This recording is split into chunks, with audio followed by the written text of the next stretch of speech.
Hi everyone and welcome back to my YouTube channel. So it is December 1st and that means I just finished another month of awesome reads, but it also means that today is the start of Bookmas, which means for the next 12 days I'll be uploading a video every day just about bookish things. But for this video I'll be giving you my November wrap up.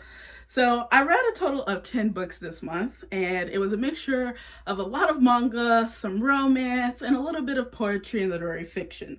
So to start, I'm going to tell you about the romance books I read. I read both romance books on Kindle Unlimited. The first book I read was called Bonding the Band. Yes, Bonding the Band. And it was good. I enjoyed it. It's basically about this girl who goes to a concert with her friend and she ends up meeting a guy from the band. They have a one-night stand and she ends up accidentally bonded and pregnant. And so the guy is off to another city the next day and she is back at college and they both start experiencing just worse and worse everyday bodily feelings as they're freshly bonded and separated. Their bodies, basically just start being very angry with them. And so I think for the first 100 pages, as we watch them like slowly learn what is going on with themselves and their body and figuring out what happened, that whole process was really fun. It was really interesting. I was speeding through the book, and then eventually they realize that they need to be back together and they get back together, and this is about a third of the way in. And after that the book, it doesn't necessarily take a plunge, but it just isn't as good, and that's mainly because there's just too much smut. There's too much. It's a problem I see a lot in romances where it's just the only thing they think about when they see their partner is just how much they want to do it. And I'm like, I love smut as much as the next person, but there has to be plot. There has to be plot. And the book there was this whole underlying thing of the male leads drug abuse and trying to do better for this new family he has and getting help and stuff, and I really like that plot line, but that just, it's almost sort of overwhelmed by just the sheer volume of smut. And so I enjoyed the book. It was pretty good. I think I gave it a 3.5. But yeah, it would have been better if they just pulled back on the smut. The next book I read was another Kindle Unlimited, like I said, and it was called Not My Secret Santa, and it was another Megaverse book. And you know what? It was really cute. It was really cute.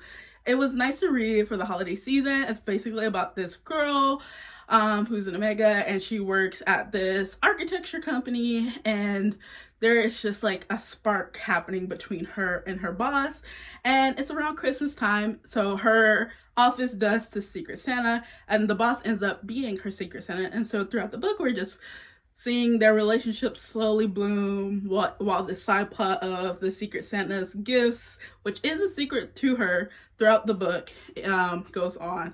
And I enjoyed it, but again, too much smut. Just all they think about when they're thinking about their partner is just smut. And I'm just like, please, if every other page is smut related, that means the book is repetitive. The book has become boring and repetitive. So there's that. But I enjoyed it, and I think I gave it a 3.5. Okay, so that was all for romance. Next, I'll tell you about some of the poetry that I read. So I read another book on Kindle through my library, and it was called There Are More Beautiful Things Than Beyonce by Morgan Parker. And I enjoyed it. I think usually I found that I didn't connect to these poems as much as I've connected to other poems I read by Morgan Parker, in her collection Other People's Comfort Keeps Me Up at Night. And even though I didn't connect as well to this particular collection, I still thought the writing was really well done, and I thought the exploration of celebrity and how sort of how you can sort of like see yourself in celebrity, and just like sort of like the turmoil they go to, how it can apply both, I guess, to Parker, but also to yourself. And also just like exploring celebrity. I thought it was really well done. So I think I gave that book a 4-star out of 5. It was good, but I just didn't connect as much to the poems as I would like. And next, for my first physical book, I read Felon, which is a poetry collection by Reginald Dwayne Betts. And it's all about like the incarceration system, and it just explores sort of like the existence in the incarceration system and post-existence in the incarceration system.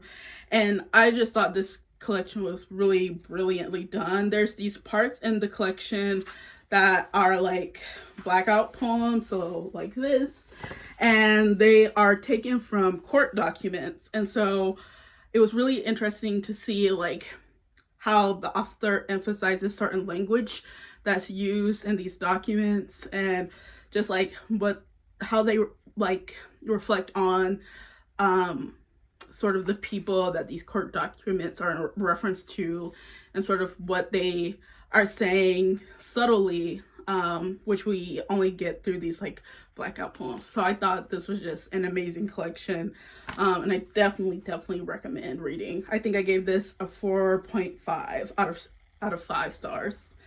So another really good poetry collection. Next, I read a literary fiction called Several People Are Typing by Calvin Kasoki. This was really fun. I enjoyed the whole time reading this. I just had a really good time.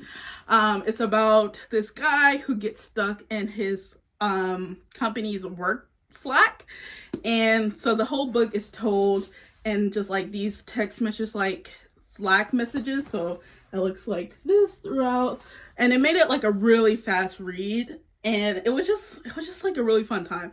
Now, there are some very, I don't want to say disturbing things, we'll say questionable things, and I read them and I was like, do we understand the implications of this thing that is happening? Because I don't think we do. Because if we did, this book wouldn't end as like how it did. It wouldn't end how it did. But okay. So I'm just gonna try to put that out of my mind when I think about the book. And then there's also like, there was a plot point that I don't think was really necessary for the book. You know, I think the book could have done without it. It almost felt like that plot point could have been, if the book had a sequel, that would have been the plot point. It was sort of like unnecessary because it didn't tie into like the main thing was happening, and it didn't affect the main thing was happening. So that happened throughout the book. So I don't really think it was that needed. But overall, I really enjoyed it. I think I gave this a 4.5 out of 5 stars. Very good. I'd recommend, but be on your guard. Just a little. Be on your guard. And then next, I read mostly just manga for most of the month. So the first couple of manga I read were My Girlfriend's Child. I read volumes 2 and 3. And I really like this series because it explores this relationship between these two young kids who accidentally end up pregnant, and it's just like a really nice exploration of like what a young pregnancy means for a relationship and for the couple's families and their school life, and how they have to navigate the decisions that they've made. And I thought it was really well done, and I'm really enjoying this series, and I'll be continuing on with the rest of it. So I definitely recommend these two, the whole series, if you're interested in manga. And then I read The Dangerous Convenience Store, Volume 4 by N945. I just really love this series. It's just smut. It's just smut. It's smut, but I really I love these two main characters. It's basically, the series is about basically this he's a gangster, and the other male lead is a college kid. And so it's just like these two people trying to make this kind of relationship work, I guess. And I just have so much fun reading about them. I really enjoy it, and I recommend if you like very smutty LGBT books. Very good. And then finally, I read Love is an Illusion, The Queen by Fargo. This is a sequel to the original Love is an Illusion books. This is also in a Megaverse. And this one is about this career. All the books just dropped. This one is about this career woman, and I believe she's the CEO, and it's about her and her secretary, and she is a very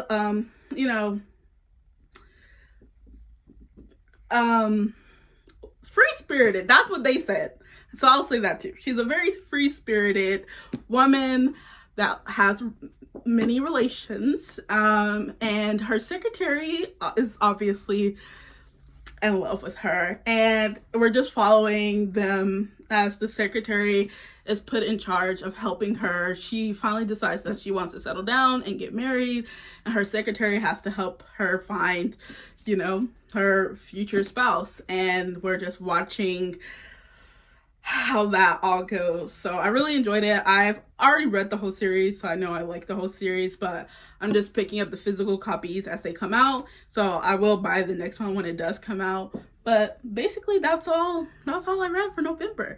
It was a really good reading month for me personally. I think I didn't give anything lower than maybe a 3.5 the whole month, so I didn't have any 5 stars, I don't think. No, I didn't have any 5 stars, but I had a lot of 4s, 4.5, and well, a couple 4.5, a lot of 3.5. So I think it was a pretty decent reading month. Anyways, that's all from me today, and I'll be back tomorrow with another Bookmas video. So I'll see you then. Like, subscribe. Bye.